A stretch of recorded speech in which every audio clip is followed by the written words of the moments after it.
Welcome friends. We are back with the second part of the lesson, which is Portrait of a Lady, first chapter of the Hornbill textbook of class 11th for NCERT.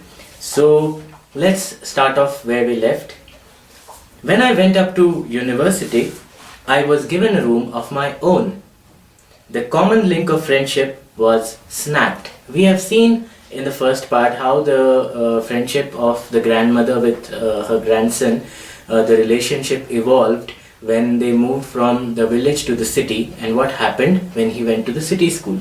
Now the author has grown up further and he has started going to the university, and when he went up to university he was given a room of his own. Till this point of time, the grandmother and the grandson were sharing a common room, so at least there was a semblance of a friendship, or there was some part of the relationship which was still alive, even though they did not talk much with each other. But now, with the grandson having his own room, the last common link of friendship between them snapped. It broke. It was broken. My grandmother accepted her seclusion with resignation. What is the meaning of resignation? When you resign from something, when you resign from a post, you are basically giving up. You are saying that I don't want to do this anymore. It could be a job, it could be a post, it could be a voluntary post, but you are resigning, which means you are giving up. So resignation means something which you do by giving up. You have decided that there is no future and therefore you don't want to continue with something. Therefore, grandmother also, when the author was given a room of his own, she accepted her seclusion, seclusion, seclusion. It comes from the word to seclude. To seclude means to keep someone away, to keep someone in isolation. You are isolating someone, or you are keeping somebody alone, away from the rest of the population, or away from the rest of the people. She accepted that with resignation. Means she accepted it without protesting, without asking questions. She just accepted it. She rarely left her spinning wheel to talk to anyone. Spinning wheel का मतलब है चरखा. चरखा जिस पे सूत काता जाता है, जिससे आप कॉटन से, कपास से आप सूत बनाते हैं, उसको चरखा कहते हैं, स्पिनिंग व्हील कहते हैं. So she used to spin the wheel. She used to make a thread out of the cotton. Obviously, Khushwant Singh also, I think he was about 100 years old or more than 100 when he died a few years back. And therefore, when you're talking about his childhood, we are talking about a point of time about 85 years prior to today. And so we are talking about a time, you can say in about 1930-35 type of period, which was somewhere, which was the part where the freedom movement was on, and the Swadeshi movement was on. Gandhiji was there, who was a big supporter of making your own cloth and stitching your own clothes and taking care of all your needs yourself. And therefore this grandmother may also have been a follower, and she also is having a spinning wheel. She would spend her entire day spinning and reciting her prayers. From sunrise to sunset, she sat by her wheel, spinning and reciting prayers. Only in the afternoon, she relaxed for a while to feed the sparrows. While she sat in the veranda, breaking the bread into little bits, hundreds of little birds collected round her, creating a veritable bedlam of chirrupings. Now there are a few difficult words here, so pay attention. What grandmother, she used to spend her time from morning till evening, from sunrise to sunset at her wheel, spinning her wheel and reciting her prayers. She only took a break in the afternoon when she fed the sparrows. She used to break the bread into small pieces and she would feed the sparrows, and hundreds of little birds सैकड़ों पंछी उनके पास आके बैठते थे और उनसे bread खाते थे. And obviously, if there are hundreds of birds in a place, then there would be a lot of noise because the birds are going to chirrup, they are going to twitter, and therefore there would be a bedlam of veritable bedlam. Now, what is veritable? Veritable means something which is true, something which has actually happened. So there was a veritable because the noise was so loud and clear that there was no doubt that it was there. It was a veritable bedlam, means some kind of a confusion or some kind of a loud noise of chirrupings. Chirruping is the noise that birds make. We say birds chirp or chirrup. Some came and perched on her legs. They became so comfortable with her. They started trusting her so blindly. And if you have been around small birds, sparrows, you will know that they are scared very easily and they don't come very near to you. Even if you are feeding them, they don't really eat out of your hand. They wait till you throw the grains or the food bits away, and then they come to eat when they are comfortable that you are not going to hurt them. But these sparrows, they trusted her and they came and sat on her legs. They perched on her legs, others on her shoulders. Some even sat on her head. She smiled but never shooed them away. She smiled, but she never ever shooed them away, which means she never tried to make them go away. She never asked them to go away, or she never did any gestures or waved away her hand to shoo the birds away. It used to be the happiest half hour of the day for her. Now you can see grandmother is secluded. She doesn't have many friends. In fact, she doesn't have any friends. Her only friend was her grandson, with whom her friendship has been on the decline. Now, the only contact for her, the only living being that is in her contact are the sparrows, and therefore the time that she is spending with the sparrows, the half an hour she spends in feeding the sparrows in the veranda, it is the most, it is the happiest, it is the most fulfilling time for her of the day. When I decided to go abroad for further studies, I was sure my grandmother would be upset. So now the author must have completed his university and now he wants to go abroad for further studies, and he thinks that grandmother will be upset. Why would grandmother be upset?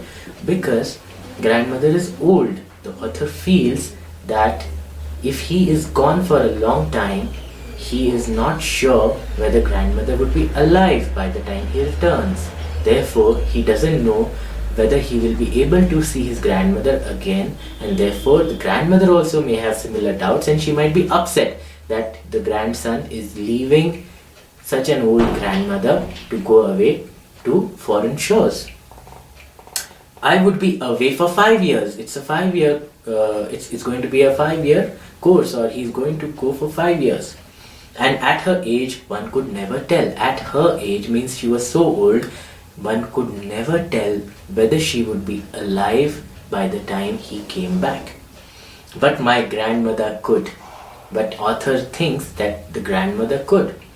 She was not even sentimental. She did not show any emotion. Sentiments means emotions. भावनाएं, कुछ किसी तरह की भावनाएं दिखाना कि अगर उसका ग्रैंडसन फॉरेन जा रहा है, उसको छोड़ के जा रहा है, she would cry, she would ask him not to go, she would tell him please come back soon, I would miss you, and all. So all kinds of sentiments would be shown, but grandmother was not sentimental. She came to leave me, she came to drop me at the railway station, but did not talk or show any emotion. Her lips moved in prayer. There was a constant prayer on her lips. Her mind was lost in prayer. She was not even there. She was there physically, but maybe mentally she was not there. She was lost in a prayer. Her fingers were busy telling the beads of a rosary. Silently, she kissed my forehead, and when I left, I cherished the moist imprint as perhaps the last sign of physical contact between us. So, she kissed his forehead She kissed her grandson's forehead, and the grandson thought that this is probably the last touch, the last physical imprint of the moist kiss on his forehead. This was something that he cherished, which means he valued. He had a lot of value to that particular touch because he felt he may not be able to see his grandmother again. But that was not so. That was not true. After 5 years, I came back home and was met by her at the station. She did not look a day older. So grandmother is alive. After 5 years, when the author comes back home, she is there to pick him up at the station. She is there to receive him at the station, and she does not look a day older. She still had no time for words. She did not speak at all. She had no time for words. And while she clasped me in her arms, which means she gathered me in her arms, she gave me an embrace. She embraced me. I could hear her reciting her prayers, but she is still reciting her prayers. She is not saying anything. Even on the first day of my arrival, her happiest moments were with the sparrows whom she fed longer and with frivolous rebukes. Even on the day when the grandson has come back after 5 years, she is meeting her grandson after a long period of 5 years. Her greatest pleasure, the happiest thing that she is doing is still feeding her sparrows, and she fed the sparrows with frivolous rebuke. Frivolous means not serious, something which is done jokingly or something which is done in a light-hearted manner. Rebuke means कि किसी को झिड़कारना, जैसे कि किसी को, जैसे sparrows आ रहे हैं बैठ रहे हैं तो उनको बोलना कि जाओ हटो, इस तरह से. But it was not serious, it was frivolous. She was not serious when she was rebuking, और शी वॉज, जैसे डांटना किसी को, रिब्यूक करना मतलब डांटना. So she was kind of scolding, she was kind of talking to the sparrows in mock anger. She was not serious, it was frivolous. In the evening, a change came over her. She did not pray.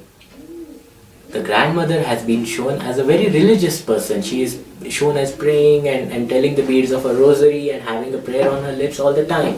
But that evening, she did not pray. That was something that was a change. It was something which was unexpected.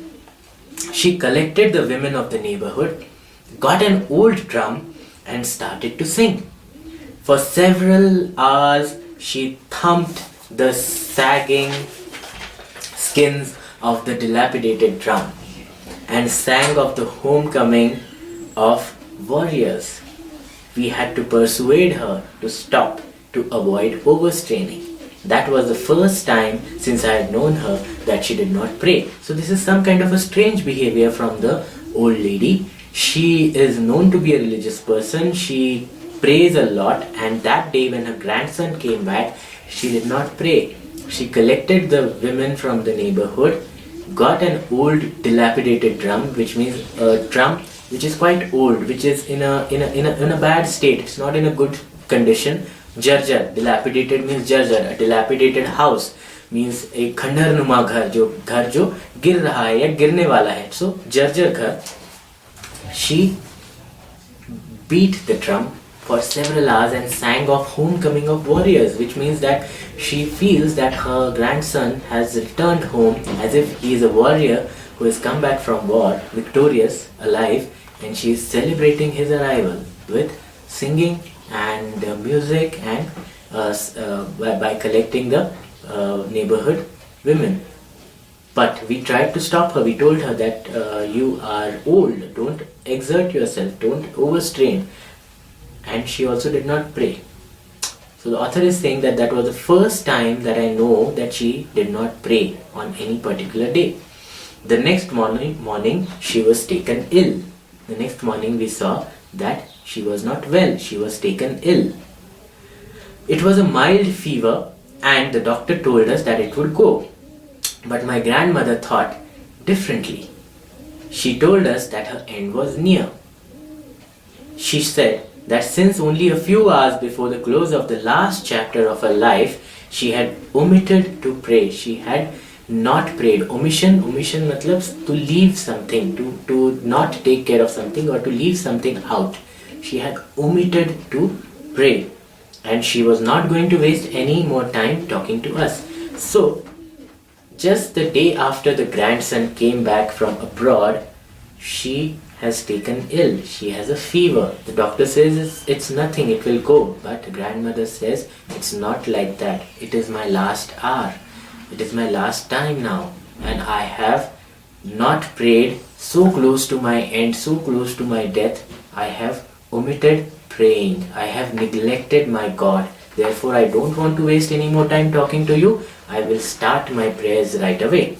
We protested. We told her, you are not well. Please rest. You cannot exert yourself. But she ignored our protests. She lay peacefully in bed, praying and telling her beads. She was in bed. She prayed.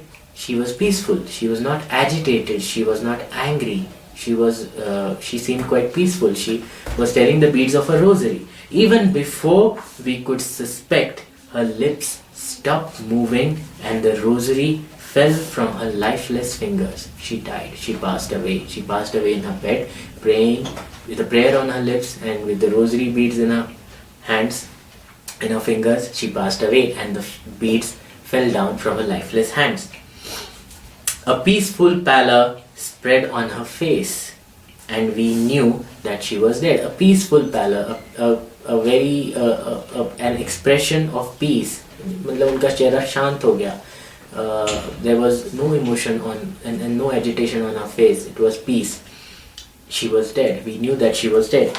We lifted her off the bed and, as is customary, laid her on the ground and covered her with a red shroud. A shroud is something that covers another thing. So a shroud is a covering. A shroud is a covering, like in this case it is a red cloth which is covering the body, the mortal remains of the person who has passed away. And so it is a custom, according to their religious custom, they lifted the body and put it on the floor. After a few hours of mourning, M-O-U-R-N-I-N-G, mourning. Mourning का मतलब है शोक. It's not morning. Morning is M-O-R-N-I-N-G and it means subah. But mourning, M-O-U-R-N-I-G, means shok jatana, dukh vyakt karna, especially when someone has passed away. You express condolences for the departed, for the person who has passed away. We left her alone to make arrangements for her funeral. Now, a funeral means last rites. Any type of last rites. It could be a cremation, means chita pe jalana, yeah, it could be a burial, which means ki dafnana. So all these are types of funerals. So in this particular case, they would go ahead with the last rites of the body as per their beliefs. In the evening, we went to her room with a crude stretcher to take her to be cremated. So they are going to cremate the body. They according to their customs, they are going to cremate the body. So they have made a crude stretcher. A stretcher means something on which you can lay a person or lay a body and carry it away. So in this particular case, according to their custom, they have made a crude stretcher out of probably some bamboo and some wood. And the sun was setting and had lit her room. The sun was setting, it was evening time, and the rays of the sun had lit her room in a particular light and the veranda with a blaze of golden light. We stopped halfway in the courtyard. We stopped. Something strange. All over the veranda and in her room, right up to where she lay dead and stiff, wrapped in the red shroud. Now the author is describing it vividly. He's trying to create a picture in front of our eyes. She lay dead and stiff, wrapped in the red shroud. Shroud means covering, as I said, something that covers something and hides something. Thousands of sparrows sat scattered on the floor. That was something which was incredible. Thousands of birds, thousands of sparrows sat scattered on the floor right from the veranda to her room where her body lay. There was no chirruping, there was no sound. The sparrows are unusually quiet. When you expect such a gathering of birds to be noisy. There would be a lot of noise, a lot of chirruping, but there was no noise. The birds were sad, as if they had come to mourn the passing away of the lady. And that is quite incredible. And that tells us that the birds had not come there for anything else, but they had come there because they were sad. They wanted to mourn the passing away of the lady who fed her for such a long time, who had fed them for such a long time. There was no chirruping. We felt sorry for the birds, and my mother fetched some bread for them. So my mother felt sorry. We felt sorry for the birds that they have come to eat and there's nobody to feed them. So my mother fetched. Fetched means leke aaye. She brought some bread. She broke it into little crumbs. Crumbs are small pieces of bread crumbs. And she broke it into little crumbs the way my grandmother used to, and threw it to them. She thought, let me break the bread into small crumbs and give it to the sparrows. They might be hungry. The sparrows took no notice of the bread. They did not even look at the bread. They did not pay any attention to it. When we carried my grandmother's corpse off, corpse means dead body. When we carried my grandmother's corpse off, they flew away quietly. They did not make any noise. They flew away quietly. Quiet. Quiet means chup rehna, shant rehna, quiet. Quite. Quite. There's a difference. There's a difference in the spelling, there's a difference in the meaning, there's a difference in the pronunciation. So you must pay attention to that. Next morning, the sweeper swept the breadcrumbs into the dustbin. And this dramatic end to the chapter quite sums it up quite well, I think, because the chapter is about this lady who is quite remarkable, very strong-willed, very strong-headed. I think the character is quite well presented by Khushwant Singh, and I think the portrait is very vivid. The picture with the words is very realistic, and we can imagine the grandmother in front of us, imagine her accompanying her young grandson to school, imagine her in the city, and imagine her feeding the sparrows. And it's quite a well written, well described portrait. I hope you liked it. I hope you have understood whatever I have tried to explain, and I hope that you look forward to the other chapters as well.